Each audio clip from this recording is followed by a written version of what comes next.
Today I'm going to be learning a little bit more about Polish history, and looking at this, it's why did Poland's border change so much after World War II? So yeah, this is a quite short video, only 3 minutes, so looking forward to learning the answer to this. Tell me what you think about this one.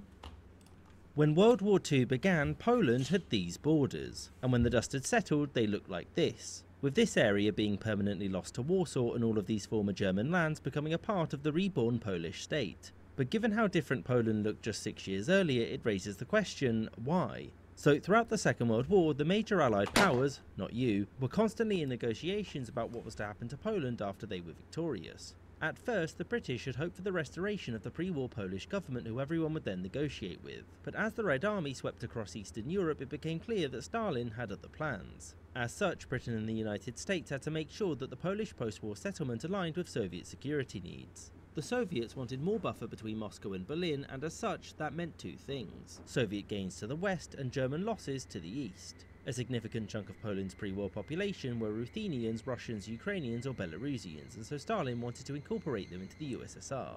Of course, much of this has previously been done under the Molotov-Ribbentrop Pact, but many weren't too happy with that agreement persevering, and so Stalin opted to negotiate with the Polish government in exile. They weren't willing to give him everything he wanted, and so he just made his own Polish government, who soon agreed. To Britain and the US, because getting Stalin on side was the most important part of putting the war behind them, they threw Poland under the bus. The agreement between Stalin and the new Polish government was that Poland would lose most of the lands that the Soviets gained in 1939, and in return Stalin would push for Poland to expand westward into Germany. Now, the reason why Stalin returned these two areas to Poland wasn't because he was a stand-up guy. It was because he didn't want the changes to look like a diktat. It was, of course, but it was enough that Britain and the United States could pretend that they hadn't just caved to a dictator. During the Potsdam Conference in 1945, the Allies agreed that Poland's western borders would go up to here until a permanent solution could be negotiated. So why these lands in particular? Well, for a start, giving them to Poland meant that any potential resurgent Germany would have to fight a much more industrialised nation with a large river as a natural border.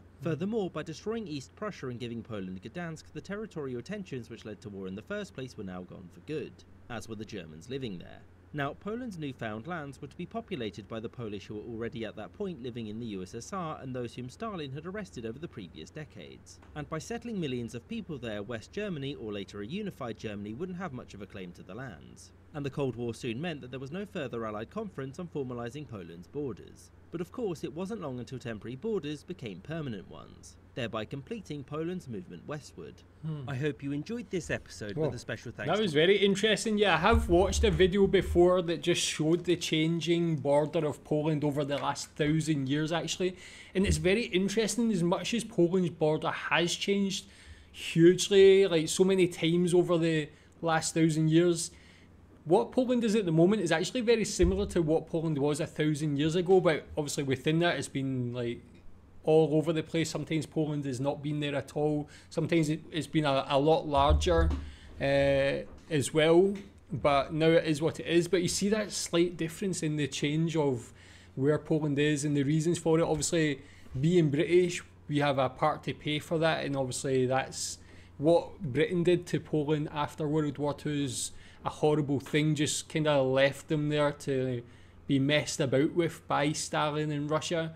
And yeah, I can only apologise for that. Obviously that doesn't mean anything really, but it's just obviously as much as I've learned about Poland and come to respect the country so much, I really feel embarrassed about Britain's role in what happened to Poland after World War II. It's quite shocking, but that's an interesting little documentary there. Tell me what you think about that. Tell me if you knew that before, and yeah, just tell me what you think about that one. Thanks.